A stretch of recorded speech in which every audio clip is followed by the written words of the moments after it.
జయ శ్రీమన్నారాయణ.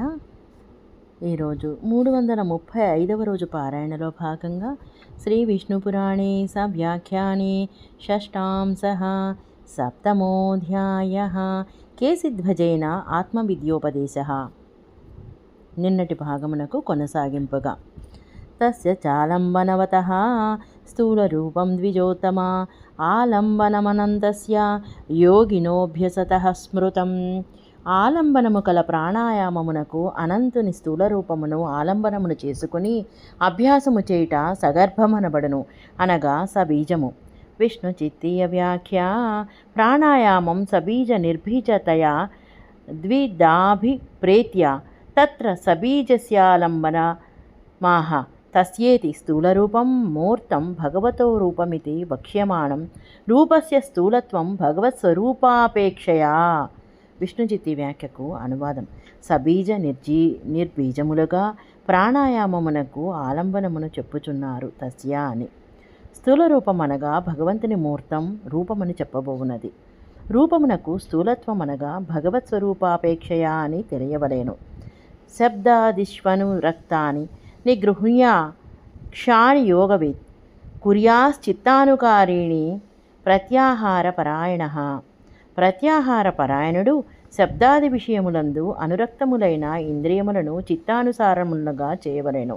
విష్ణు చిత్తీయ వ్యాఖ్య. ప్రత్యాహారమాహ శబ్దాదిష్వితి. విష్ణు చిత్తీయ వ్యాఖ్యకు అనువాదం. ప్రత్యాహారమును చెప్పుచున్నారు శబ్దాదిషు అని. వస్యత పరమాతేన జాయతేతి చలాత్మనాం ఇంద్రియాణమవస్థ్యైస్తైః న యోగి యోగ సాధకః. శబ్దాది విషయములందు అనురక్తములైన ఇంద్రియములను నిగ్రహించి చిత్తానుసారముగా చేయుట వలన చంచలమైన మనసు కలవారికి మనసు వశమగును. ఇంద్రియములను వశములో ఉంచుకొననిచో యోగి యోగ సాధకుడు కాలేడు.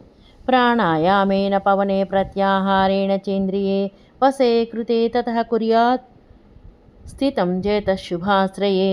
ప్రాణాయామముచే వాయువును ప్రత్యాహారము చేత ఇంద్రియములను వశము చేసుకొనిన తర్వాత చిత్తమును శుభాశ్రయమున నుంచవలేను. విష్ణు చిత్తీయ వ్యాఖ్య. ప్రాణాయామేనేతి ప్రాణాయామేన పవనే ప్రత్యాహారేణ చేంద్రియే వశీకృతే సతి చేతః శుభాశ్రయే పూర్వోక్త భగవత్ స్థూల రూపే స్థితం కుర్యాత్. అనేన శ్లోకేన ధారణోక్త.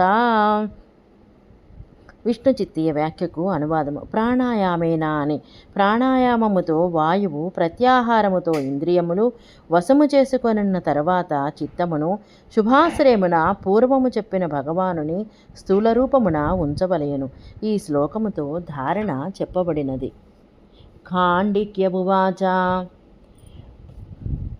కథ్యతాం మే మహాభాగా చేతసో యశుభాశ్రయః యదాధారమశేషం తత్హంతి దోషమలోద్భవం.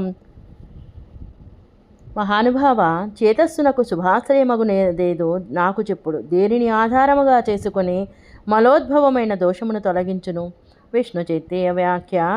కథ్యతామితి సత్యే తచ్చేతః దోషమలోద్భవం దోషమలయోరుద్భవం దోషః కల్మషం మలం రాగాది. విష్ణు చిత్తీయ వ్యాఖ్యకు అనువాదం. కథ్యతాం అని ఆ చిత్తము దోషమలోద్భవం దోషమలముల నుండి పుట్టినది. దోషము అనగా కల్మషము, మలము అనగా రాగాది. కేసిధ్వజమువాచ. కేసిధ్వజుడు పలికెను. ఆశ్రయశ్చేతసో బ్రహ్మద్విధా తచ్చ స్వభావతః భూపమూర్తమమూర్తం చ పరం చాపరమేవ చ. చిత్తమునకు ఆశ్రయము బ్రహ్మయే. ఆ బ్రహ్మ స్వభావమును బట్టి రెండు విధములు, మూర్తము అమూర్తము, పరము అపరము అని. విష్ణు చిత్తీయ వ్యాఖ్య. అధ శుభాశ్రయం వక్ష్యా ప్రథమం హేయమ శుభాశ్రయం దర్శయతి ఆశ్రయ ఇతి చేతన ఆశ్రయో బ్రహ్మ తచ్చ స్వరూపతో ద్విధా మూర్తమమూర్తం చ. మూర్తం సశరీరం హిరణ్యగర్భాదిబద్ధరూపం అమూర్తమశరీరం ముక్తరూపం పరత్వాపరేత్వే వ్యుత్క్రమేణ తయోర్విశేషణే బ్రహ్మాత్మకత్వాత్తయోర్బ్రహ్మశబ్ద నిర్దేశః అనయోరపి భగవద్రూపత్వేన ధ్యేయత్వ ప్రసంగాత్ తత్ప్రతిషేధాయ ప్రస్తావః. విష్ణు చిత్తి వ్యాఖ్యకు అనువాదం. చేతస్సునకు ఆశ్రయము బ్రహ్మ. ఆ బ్రహ్మ స్వరూపమును బట్టి రెండు విధములు, మూర్తము అమూర్తము. మూర్తము అనగా శరీరము కలది, హిరణ్యగర్భాది బద్ధరూపము. అమూర్తము శరీరము లేనిది, ముక్తరూపము, బద్ధము, అపరము. ముక్తము పరము అని పరత్వములను వ్యుత్క్రమముగా విశేషణములుగా చెప్పుకొనవలను. ఆ రెండు బ్రహ్మాత్మకము లేదా బ్రహ్మశబ్దముతో నిర్దేశించబడినది.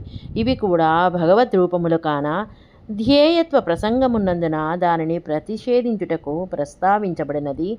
జై శ్రీమన్నారాయణ.